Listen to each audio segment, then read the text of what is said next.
Psalm 105. Give thanks to the Lord and proclaim his greatness. Let the whole world know what he has done. Sing to him, yes, sing his praises. Tell everyone about his wonderful deeds. Exult in his holy name.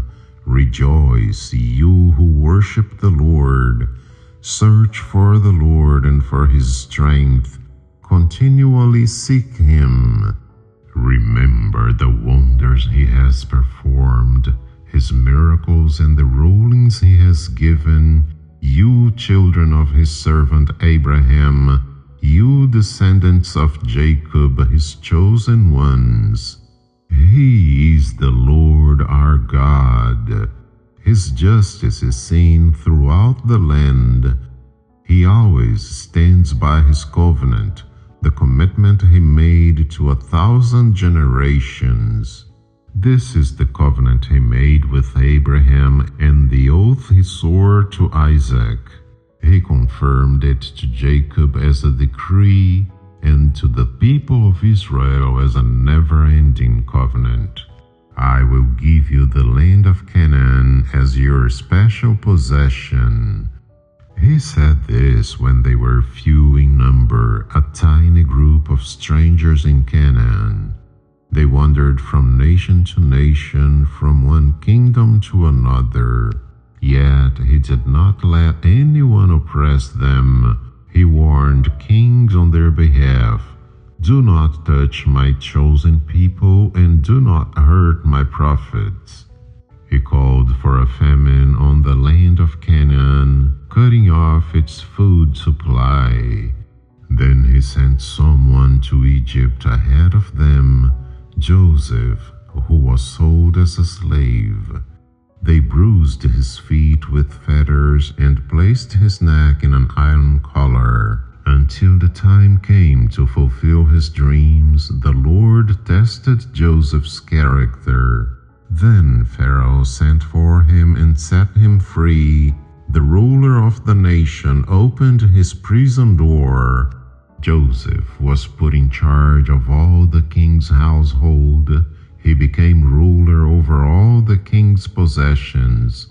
He could instruct the king's aides as he pleased and teach the king's advisors. Then Israel arrived in Egypt. Jacob lived as a foreigner in the land of Ham. And the Lord multiplied the people of Israel until they became too mighty for their enemies. Then he turned the Egyptians against the Israelites, and they plotted against the Lord's servants.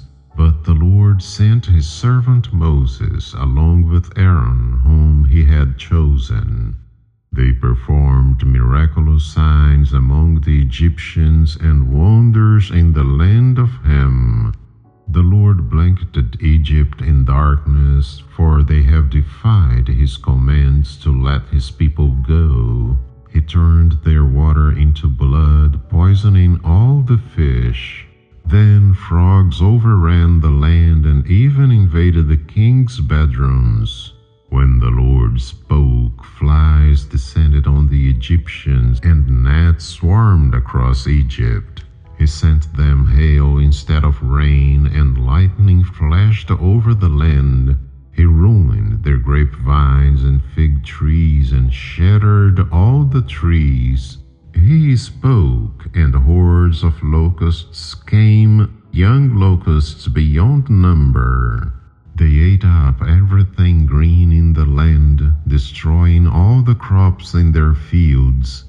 Then he killed the oldest son in each Egyptian home, the pride and joy of each family. The Lord brought his people out of Egypt loaded with silver and gold, and not one among the tribes of Israel even stumbled.